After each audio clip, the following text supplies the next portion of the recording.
So we're here with John Haggerty, Managing Principal and Director of Private Markets at Meketa Investment Group. John, thanks for joining us. It's my pleasure, Zach. So John, according to Bain & Company's most recent global private equity report, about half of sector-specific funds in the market are dedicated to healthcare and technology investments. Regarding healthcare, what's made the sector so particularly attractive to general partners? Sure. Well, I'll break that answer down into two parts. One is, why is specialization happening in healthcare and why is it an appealing place to be? So first, on the specialization front, you tend to find groups specialize in a sector when it's a difficult space to be in. In the case of healthcare, you have the forces of regulation, the influence of insurance companies. It's a very dynamic space, and you now have a lot of politics involved in the space. So the trickier that the space is, the more specialization brings advantages in the process. So for us, it's quite logical that technology and healthcare have a lot of specialization. There are some other areas as well that we see, like consumer-facing strategies often are specialists, and typically are not in the realm of generalist firms where dabbling can be fairly dangerous. Mm-hmm. With respect to the appeal of the space, what I'll say are some things that are probably not terribly new or unique to my point of view, but they speak to the size of the market. Roughly 20% of GDP is healthcare based, and that's only poised to go up. And if you look at the proportion of healthcare stocks within something like the S&P 500, it's close to about 15%. So the first thing people need to remember is that this is a big part of the global economy. So as such, it makes sense that there's a lot of attention paid to it. From an investor point of view, I'm drawn to the growth that's inherent in the space. The demographics, specifically of developed markets, are pretty good for healthcare. You have people in the portion of their life where they're needing more healthcare, the demographics of Japan, the United States, and Europe. But also the inherent nature of healthcare is that people need it and will pay for it because it's essential to their well-being, as opposed to more discretionary services and goods. The other elements of healthcare that are attractive for individual investors or people that are practitioners in the space is the dynamism that exists. So some of the threats that people will talk about in healthcare are also opportunities for people. So to the extent that it is tricky to understand where politics are going or reimbursement is going, that means that those that spend the time working on that can have an advantage over someone who's only a generalist in the space. That makes sense. Now, I believe Meketa works with more than 200 institutional plan sponsors. So what have you seen, among your clients in terms of interest in dedicated private equity healthcare funds and investing in healthcare overall? Are there any subsectors within healthcare that institutional investors have shown a particular interest in? Yes.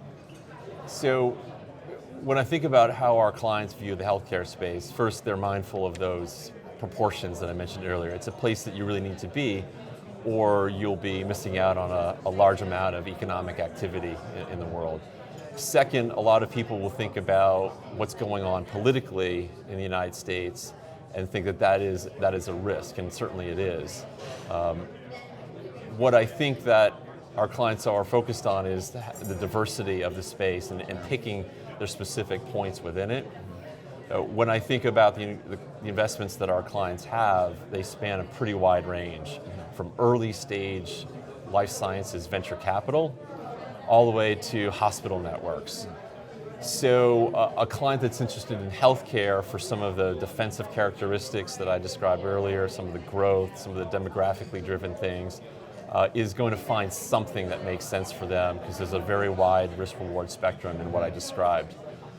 In between life sciences, venture capital, and hospital networks are a myriad of other businesses that are developing drugs, selling drugs, creating medical devices, and a whole host of other possible businesses and business models with different risks and rewards. Sure. So there's just a lot of diversity there, so there's something for everyone when you really dig in and look at the underlying risks and rewards. I think you kind of alluded to this in your prior answer, but healthcare is obviously such a unique and ever-changing market. How are limited partners able to find the right healthcare fund that fits kind of their criteria? Yeah. Well, first is to be really insightful and take your time and be thoughtful about what's driving the risk and reward of that portion of the market. You could pick an investment within healthcare and think that it has those defensive characteristics that I described and be taking on more risk than you imagine, because the services that are being provided, for example, might be subject to a change in how they're being reimbursed by Medicare, and that flows into private insurance providers. So a very serious look through to the risks that exist at the underlying portfolio companies is important to know what you're getting involved in. But for us, investing in a healthcare strategy is in some ways no different than looking at any other strategy. It's all about the people, the process that they've developed, the track record, and the philosophy that they have with respect to taking risk and looking for opportunity. So we don't fundamentally change the way we look at healthcare strategies relative to, say, technology strategies or industrial strategies. It's really the same. However, as I mentioned earlier, some of the reasons why people specialize in healthcare are front of mind as we do that work. The people that can do a better job have been practitioners in the space for a long time. So they've built out those very specific networks in healthcare so that they know hospital operators, they know innovators with respect to science, and they know all the specialized business brokers that work in the healthcare space. They also have people on their staff that are cognizant of what's going on politically, and they understand the regulations so that if they're entrusted with owning one of these businesses, they won't run afoul of a myriad of regulations that often apply to drug discovery, drug approval, running a hospital network. Sure. And so that would be the one thing that is specialized in our work in analyzing these groups. Okay. And just kind of continuing down the healthcare trail, it's obviously been considered kind of recession resistant, if you will. How are you advising kind of your institutional investor clients to best prepare for what many believe is an increasingly likely slowdown in the economy, particularly as it pertains to healthcare? I'm afraid my answer to that isn't going to be terribly interesting. The same principles that we apply at any given time we think are going to help our clients through something that might happen, like a recession. And it is to look for partnerships with people that are very risk averse, that are price conscious, are very wary about putting too much leverage on the investments that they make, rather than trying to make a top-down call on an individual sector.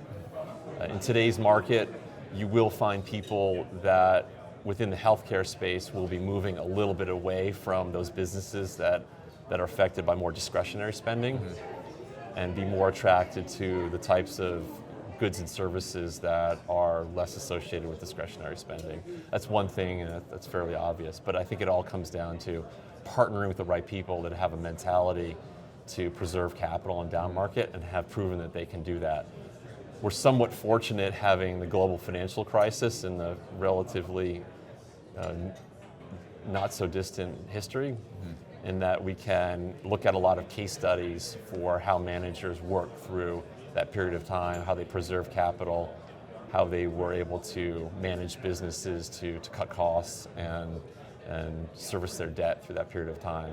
And when you look at those case studies, you can get a sense for the kinds of people you want to partner with that will do well if indeed we have another recession that transpires. Great. Well, John, thank you so much for taking the time. This has been great. We Thank you for your appreciate it. time.